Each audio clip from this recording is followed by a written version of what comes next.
My name is Dan Fertig. I oversee global partnerships for BigCommerce. I'll share a little bit about who BigCommerce is and what we do. In a nutshell, my role means that I look after great implementation partners like CSS Commerce, for example, and great technology partners to make sure we're driving towards successful outcomes for joint customers. I would say after Dick's presentation this morning, my new guilty pleasure is Googling origin stories for company names and logos. That was really interesting. Perfect information. And when Rob from CSS Commerce reached out to me and said, hey, we would like to invite you to participate in this event. It's going to be an important relationship for us, and we see a lot of opportunity together. The timing was perfect. We've just gone on with our initial customers successfully in Europe. That was pre-built integration that you saw Hans Henrik say that they're working on today. I feel like I could say this with some credibility since my role is global and I've been with BigCommerce for 7 years now. Europeans tend to be tinkerers and enjoy having to build integrations one-off into, between a payment and commerce platform. Americans want to make sure they understand the ease of use, the time to market, the total cost of ownership, and how simply an integration works. And so it's encouraging that for this market, we'll be able to go to market together with an integration that is a bit more turnkey in nature. So really fortuitous timing and happy to participate in today's events. I will share a little bit about BigCommerce. I don't intend to make this a hard pitch about BigCommerce. I've been in digital and e-commerce for 17 years. So I did want to talk a little bit today around the value and optimization and ways to do e-commerce better, particularly for B2B businesses, manufacturers, and distributors. So hopefully we can take something away from this presentation today. I'll be around all day. Love to continue the conversation if you can think of any questions during this presentation. But want to hit me up later on, please do. Also, it doesn't need to be slideware monologue, so interrupt me with questions as they arise, please. For those not familiar with BigCommerce and what we do, the way I describe the business is that we help our clients grow revenue and reduce costs across advertising, marketplaces, and branded commerce channels. That's relatively new, the way I describe the business, and I'll explain why. We have a core product, and that core product is an e-commerce platform. It serves about 70,000 customers in 150 countries, about 40% of whom are doing B2B with us, are actually selling to distributors, or they're selling to retailers, or they're selling to contractors through our platform. 60% of our business is direct-to-consumer and traditional B2C retail. What makes that platform a little bit unique is we describe it as open SaaS, so it's fully software as a service. We host with Google Cloud, so all the benefits of software as a service as you think about it with commerce specifically, so low total cost of ownership, marketer friendliness, fast time to market, security, scalability is all there. But everything that we have built is exposed via API. And so our customers can be as flexible with the platform as they'd like, which is typically more, I would say, described when you're dealing with open source software. So that's the first product. The second product is a product called Feedonomics. And Feedonomics basically ingests product data from systems, i.e. PIMs or ERPs, and takes that data and then optimizes it for the schema and syndicates it to typically third-party channels. That channel could be Google. That channel could be TikTok, that channel could be Meta, that channel could be Amazon, eBay, Alibaba, whatever, Zalando in Germany. And so if you want to take your product data and say, Google changes their schema every month, it's hard to figure out how to optimize that data for Google today. They'll do that automatically and work very closely with PIMs typically to pull that information, extract it, and then optimize it for wherever you want to send that data. Like I said, those two products serve B2B and B2C customers alike. B2B is not new for us, so some recent reports that had just come out in the last quarter, the Paradigm B2B report for both mid-market and enterprise customers, we won 24 out of 24 medals for that. More importantly, and then this is probably the last pitch slide, these are customer ratings and reviews for B2B e-commerce platforms. You can see, I know there's a lot of love for SAP in this room, but I like to beat them, sorry.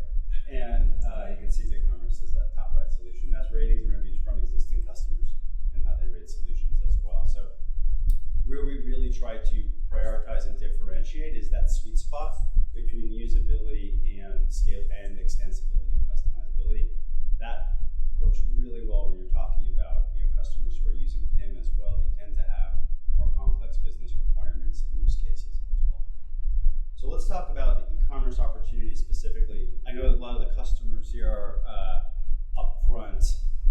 two here is like selling online, even for B2B. Who's even just taking orders online today? Okay, overwhelming majority are doing it. So I guess I don't need to use this definition of what e-commerce is. We can skip that. There's a lot of nuance, of course, between those that are in the crawl and walk phase of their digital transformation for B2B e-commerce and those that are in the run phase. And I'll give a couple of examples of both and what that actually means with respect to how to build your business from an e-com standpoint. The opportunity size is massive, right? So in 2013, just 10 years ago, 6% of transactions were online and e-commerce oriented. Forrester estimates that about 25% of transactions by the end of next year, so going into 2025, will be happening online, and 65% of B2B survey respondents, we ran a survey out to customers and prospects, 65% said that they are missing revenue if they wouldn't be taking orders online, meaning it's not just a business optimization tool, but it's a revenue generation tool for those businesses as well. The commerce market is massive. So 5.4 trillion globally. Oh, slide's not showing up, sorry. 5.4 trillion globally of that, and it's going up. You can see the United States is actually the second largest market for e-commerce globally. Right? So behind China, the US is about 10, and it's growing over 10% in the last year alone. 1.1 trillion in US e-commerce revenue, just behind China. What are the types? Again, there's B2C. There are others. There is B2B2C. There are some other models that we won't go into. There's peer-to-peer, what we call consumer-to-consumer transactions, right? Like Venmo. But what we're going to focus on today is the B2B side, and that's, I think, where most of the focus is in the audience in this room today. Why does this matter? Okay. I talked about the overall trends in e-commerce specifically. I know there's some of you in the back there. Hopefully you can see this slide. By the end of today, 17% of transactions are online in B2B specifically. By 2030, 39% of those transactions will be happening online. There is a hockey stick, dramatic stair-step increase over the next half decade expected. We've already kind of seen it over the last half decade. I bet if I asked for hand raisers 5 years ago, we would have gotten a lot fewer hands. That number is only expected to go up. This is what I love to share also though. This is online usage post-pandemic is the blue, and pre-pandemic is the gray. So on the top here, it's how do people. This is a consumer, or I should say, customer report that was run. It's Grand Review Research right down there. You can click to it when we send out the presentation. 87% of customers identify new suppliers. Businesses identify new suppliers online. 74% are evaluating those suppliers with online information. 77% today are reordering online. And so it's about not just the business optimization efforts of online, but the discovery. We ran our own report to prospects and customers on B2B recently. 90% of respondents said that they search for new businesses to purchase online. So if you're a business and you're looking to make a purchase for a product, they started that transaction today just like people start searching for consumer products, right? They go to Google, they go to Bing, they start searching online for new products. So you need to be able to be found online and have your products discoverable. That's where a PIM comes in, that's where an e-commerce platform comes in, and that's where channel management comes in as well, because as we know, a lot of commerce happens on marketplaces and third-party channels as well. I love this quote. It's a nice story. I'm not going to read the whole thing to you. This is a client that we recently started working with. It's a $5 billion distributor of, let's call it packaging goods. So boxes, shipping containers, things of that nature, packages. One of the largest in the world that do it. What I love about they have a new chief digital officer. What I love about this quote is, if I covered the bottom part and you just looked at the top part, you wouldn't know if you were talking about a B2C business or a B2B business, right? If you read teams are in moving towards digital transformation.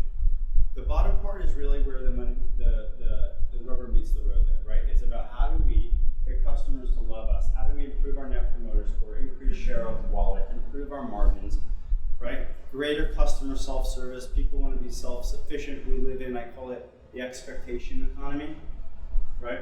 15 years ago, people were faxing orders. A lot of that customer group is aging out, and you've got a newer generation of late 20s and early 30-somethings who don't expect to have to fax orders. You expect to be able to go online and have a privacy-like experience when they're logging in. This isn't easy for everybody, and a lot of times when we start working with customers, and I know there are probably differing levels of digital maturity in this room, even on the client side.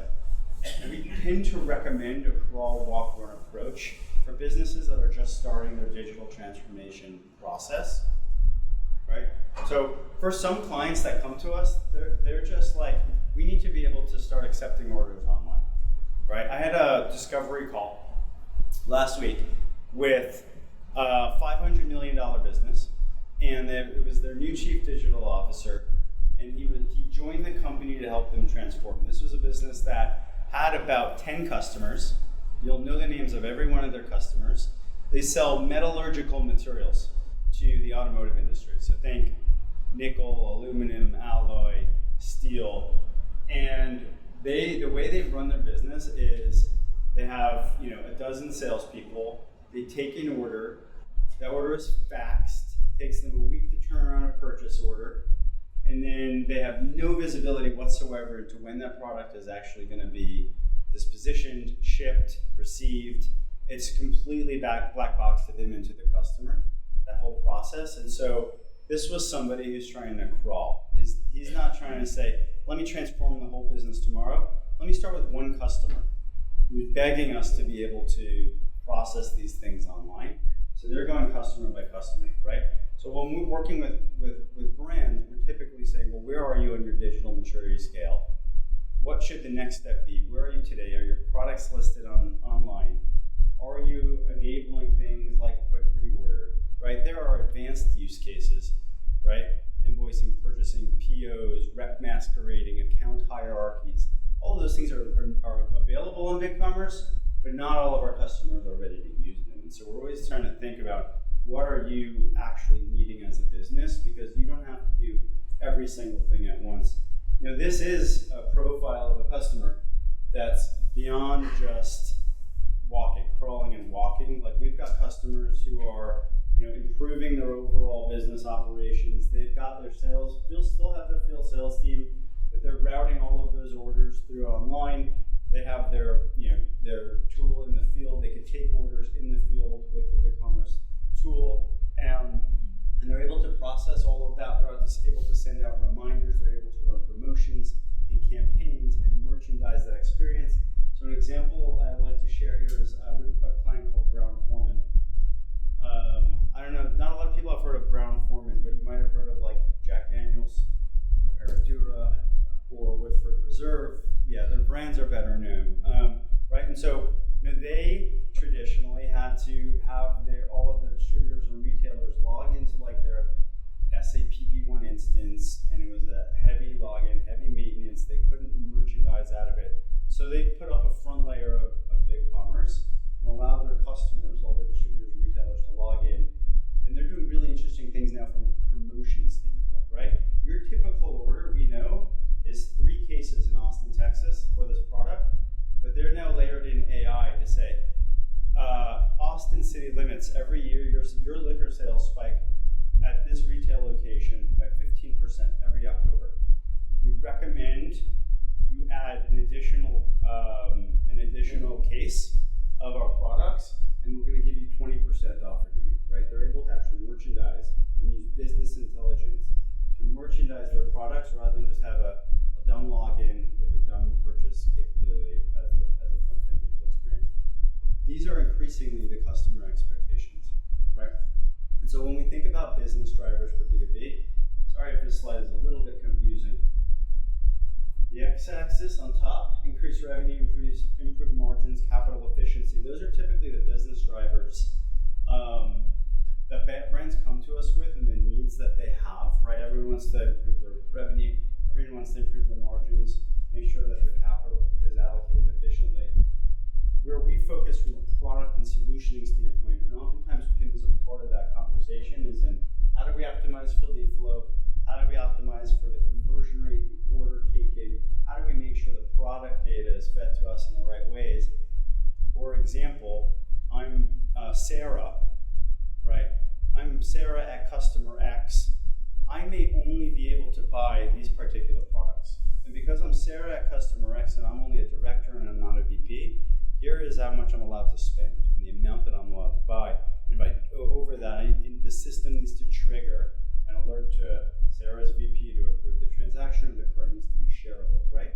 That's a how you get there, right? But the what is, how do I improve my efficiency? How do I improve my margins? How do I make sure that my end customer experience is getting exactly what they want to see and what they should be able to see when they log into the system? This slide could be an hour-long conversation for the purpose of today's efforts. Happy to have a deeper dive into this. We love working with PIMs because clean product data is key. And it makes our job and it makes us look better when that product data is really clean and can be fed to BigCommerce for the purpose of the online customer experience for your end customers, right? Product data is important not just for what I call branded e-commerce. When I say branded e-commerce, I mean your.com. Whether you're selling to consumers and you have a D2C arm, whether you're selling to big businesses, data is even more important when you're thinking about advertising and customer acquisition, when you're thinking about what other channels you want to be able to sell on as well. And a lot of times that is an afterthought, right? They're thinking about my product data and making it available to my end customers when they come in to transact. You need to be thinking about where else are they going to see those products, where else might they be transacting on my products as well. So why does this matter? I'll give you an example of a Feedonomics customer by the name of Nike, which I'm sure everyone here has heard of. Right, so Nike's product data is actually built for their retail experiences and for Nike.com. Okay, so if you look at Nike's product organization, and they have a more sophisticated digital team than most, it is still prioritized and built for their core.com. Why is that important? Well, because if you're a consumer and you're on Nike.com, guess what search term you're not using when you're looking for a product? Nike. Right? Because you're already there. How do I take that product data and optimize it for Google? How do I optimize it for TikTok? How do I optimize it for Instagram? How do I optimize it for Amazon, right? Or eBay? And so, or any channel through which they want to sell on. This is actually a real life example of what we did with some of their product data. Their original product data says Air Max size 12. That's actually how it would be listed in their product catalog. If you push that to Google, you're going to be paying 95 cents a click for that. If you append additional information, Nike Air Max size 12, your cost per click actually goes down to 75 cents. And if you append men's Nike Air Max in steel size 12, right, it goes down to 55 cents. And so it's really important to think about not just the product data for branded channels, but the product data for wherever I want to be able to expose to the products as well. That's how you ultimately elevate the customer experience. I'll give you a really quick example. I know I don't have all the time in the world here. So MKM Building Supplies. I figured I'd use a European example since we only have European customers together today. For those that aren't familiar with MKM, they are the UK's largest independent building supplies distributor. They've got about $1 billion in revenue. I would call them kind of like the Home Depot of the UK in many ways, if you want to equate them to a business model here. They're on a legacy system. I won't name names of competition, but happy in a smaller audience. I don't like to say competition's name when I'm on stage. I have a lot of respect for my competition. They have some real challenges. They have legacy systems, old monolithic systems, high maintenance costs. To do anything, they had to go back to their IT department in order to run a promotion on their site. A lot of their customers were contractors, right? And so there's obviously a heavy B2B component, like they're going to sell a full project to those customers. Over over 100 branches. Each of those branches have independent catalogs and also pricing. It's a really complex business model. And I talked about maximizing share of wallet as a really important priority for them. If you think of what they sell, building materials and supplies, to a contractor, there are a lot of things a contractor can purchase if they're doing a project. And they want to take as much of that wallet share of that project as possible. So how do we cross-sell? How do we promote additional products that they might not have been searching for when they log in to purchase a specific product? The results are really strong for them. They actually just won an award from at a conference we were at. Incredible revenue growth, incredible conversion rate, average order value. We're an orders-based model too.